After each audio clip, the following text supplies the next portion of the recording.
Bangabhaban, Shahbag, high court মোড় সমস্ত জায়গায় লোকে লোকারণ্য, এই মাঠের বাইরেও।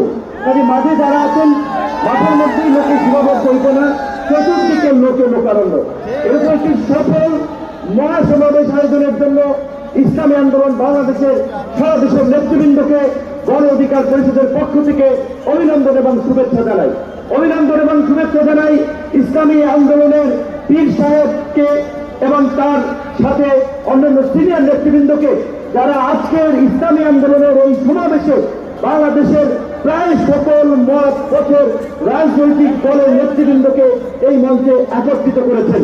এবং আজকের এই সমাবেশ অত্যন্ত সময়োপযোগী এবং কার্যকর বিষয়ের উপরে ভিত্তি করে নির্ধারণ করা হয়েছে। আপনারা জানেন, বাংলাদেশের 24-এর গণ অভ্যুত্থান পরবর্তী রাষ্ট্র সংস্কারের যে জন আকাঙ্ক্ষা তৈরি হয়েছে, শাসনতান্ত্রিক ব্যবস্থার পরিবর্তনের যে রাজনৈতিক এবং জন আকাঙ্ক্ষা তৈরি হয়েছে, সেই আনুপাতিক হারে নির্বাচনের দাবিতে আজকে বোধ হয় কয়েকটি দল ব্যতীত সব দলই কিন্তু এই মঞ্চে ইতিমধ্যে হাজির হয়ে এই সংখ্যানুপাতিক নির্বাচনের পক্ষে তাদের দলীয় সমর্থন ব্যক্ত করেছে।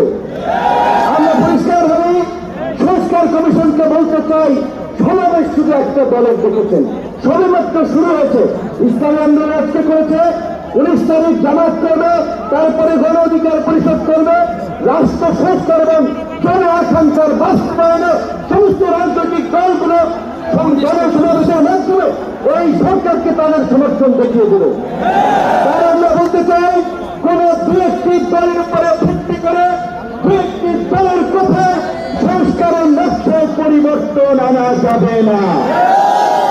সংস্কার কমিশনে বলেছিলাম, দেশ স্বাধীনের পরে ডক্টর কামাল চন্দ্র বলেছিল, আমাদের নেতা শেখ মুজিব, আমরা তো তাকে দেখে সংবিধান নির্মাণ করেছিলাম, রচনা করেছিলাম, তাকে তৈরি করার জন্য। আজকে সংস্কার কমিশনকে বারবার আমরা বলতে চাই, দু একটি দলকে প্রাধান্য দিয়ে বেশিরভাগ জনগণের আকাঙ্ক্ষার বিপরীতে গিয়ে কোন সিদ্ধান্ত বাস্তবায়নের দুঃসাহস দেখাবেন না। আনুপাতিক হারে নির্বাচন হলে সমস্যাটা কি? কোন সমস্যা নাই। প্রধানমন্ত্রীর মেয়াদ 10 বছরের বেশি না থাকলে সমস্যা কি? আমরা অত্যন্ত যৌক্তিকভাবে এই কথাগুলো দফায় দফায় আলোচনায় তুলে ধরছি, কিন্তু পরিষ্কার সংবিধান এই সংস্কার জাতীয় ঐক্যমত্য কমিশন কেন জানি দু একটি দলের প্রতি পক্ষপাতমূলক আচরণ করছে। এই বিরাট পদ্ধতি তাদের এজেন্ডার বাদ দিয়ে তারা ঘুরে গেল, বিরাট থেকে উচ্চকক্ষ নিম্নকক্ষ চলে গেল। উচ্চকক্ষ নিম্নকক্ষ হবে নাকি